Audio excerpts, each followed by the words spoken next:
Mia Thermopolis is a shy 15-year-old girl who lives with her painter mother in a renovated San Francisco firehouse. She is socially conscious and has a hard time making friends. As a result, she isn't very popular at school and is often bullied by a cheerleader, Lana Thomas. Mia is best friends with a girl named Lily Moskowitz, who shares similar personality traits to her. Mia has a crush on one of the popular guys, Josh Bryant, who is also Lana's boyfriend.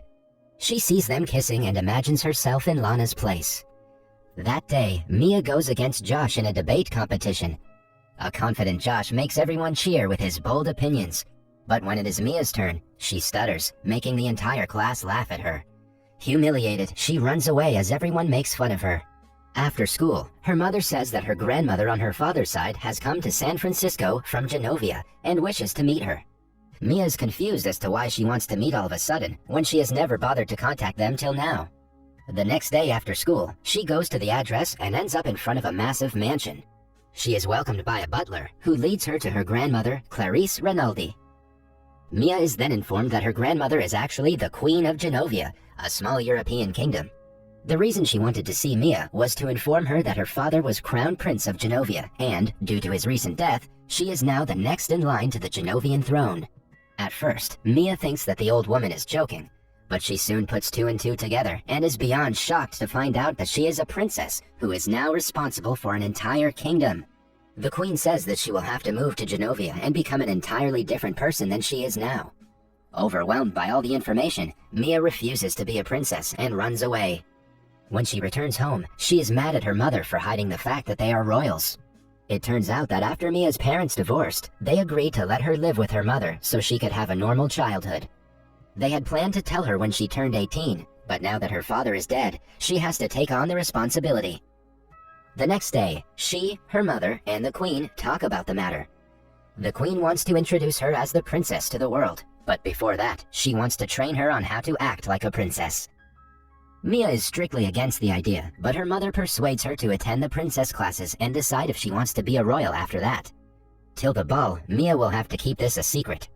The queen then sends Mia off with a head of security, Joe, who has been appointed to take care of her and ensure her safety until she is declared a princess to the world. Mia is also gifted a limo for her daily trip to the school. She picks up Lily on the way, who is mesmerized by the car. After school, Mia goes to a car repair shop and finds out that her old car costs $400 to repair. Lily's brother Michael, who works in the shop, has had a crush on Mia for a long time, but she hardly acknowledges him. Following that, Mia goes to the mansion for her first princess lesson. The queen critiques her looks and tells her assistant everything that needs to be changed. She also teaches Mia about good posture and hygiene that a princess should possess. Following that day, Mia learns about all the royal etiquettes, from dancing, to dining, to personal presentation. Every day after school, she goes to the mansion for the lessons. Because of this, she and Lily hardly get to spend time together. Since Mia is Lily's only friend, she gets very lonely for the next couple of days. One day, the queen invites an Italian stylist Paolo to do a makeover on Mia. He compliments Mia on her natural beauty, although his expression says otherwise. Paolo and his assistants pluck her eyebrows, straighten her hair, and give her facials and manicures to make her look much more presentable. He also breaks her glasses and makes her wear lenses instead. By the end of it, Mia looks like a completely different person. The queen is impressed by her granddaughter's new look, but she strictly tells Paolo and his assistants to keep the makeover a secret. The following day, Mia and Joe go to pick up Lily for school. Michael sees her new look and is mesmerized by her beauty. Lily, however, is not very happy about the makeover because she thinks her friend is turning into one of the mean girls at school. She makes Mia wear a hideous hat to hide her new hair. The two get into a massive argument because she thinks Mia is going to ditch her one of these days. Not being able to handle her friend's indifference, Mia tells Lily the truth.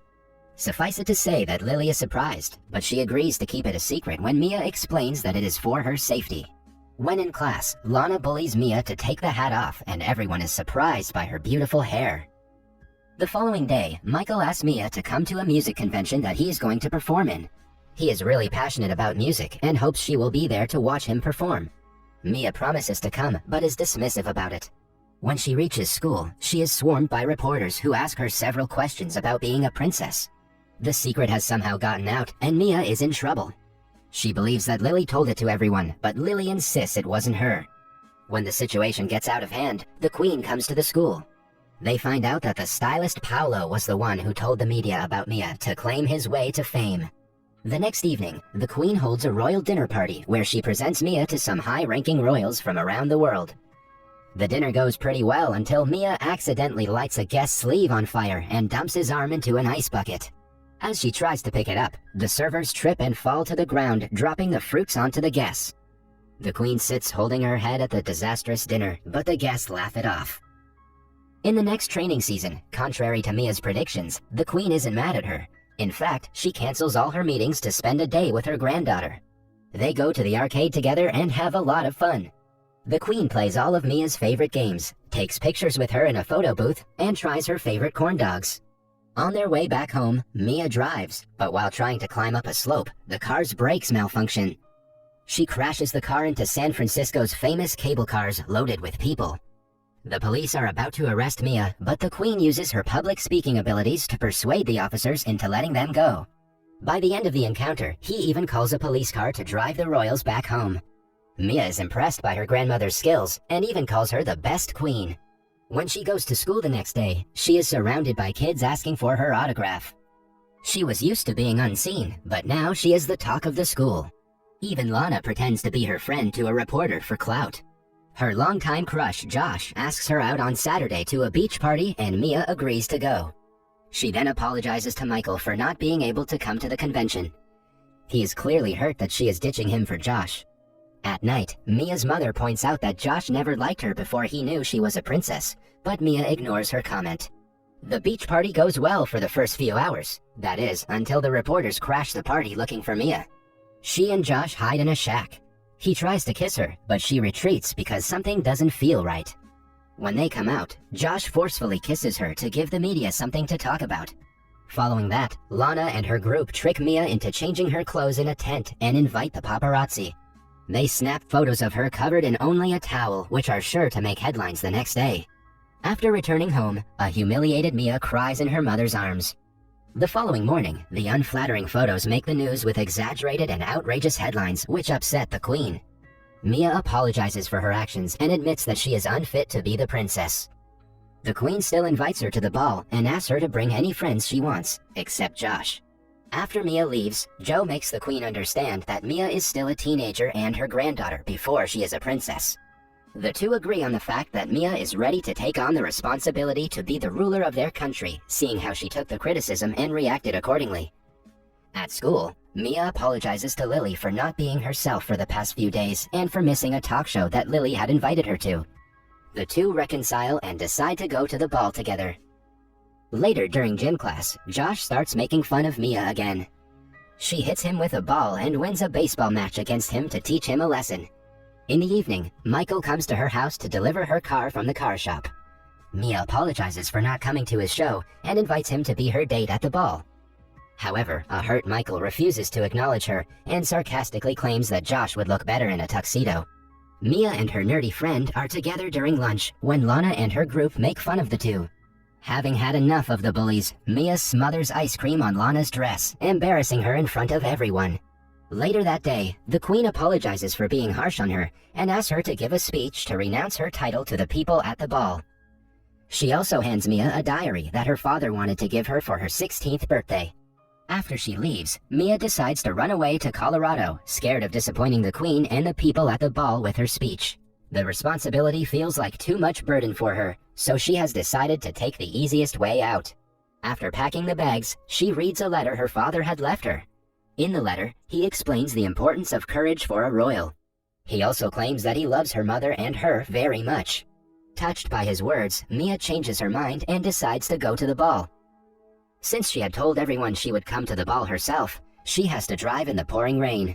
To her misfortune, the car breaks down on the way. Somewhere else, Michael receives a pizza with sorry written on it. After realizing that Mia is making an effort to make him feel better, he decides to go to the ball. Just when Mia starts to give up, Joe arrives in the limo and picks her up. When Mia doesn't arrive for a long time, the Queen starts the speech.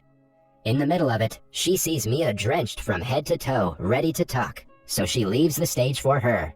At first, Mia stutters like she usually does when speaking in public, But then she remembers her father's words and gives a heartfelt speech to the crowd. At the end of the speech, she announces herself as the Princess of Genovia, making the guests applaud. Moments later, she is crowned as the princess. She then changes into a beautiful dress and dances with Michael. The pair excuse themselves and come to the garden. Michael expresses his feelings to her, and the two finally kiss. In the following scene, we see Mia flying to Genovia to officially take on the duty of being a royal.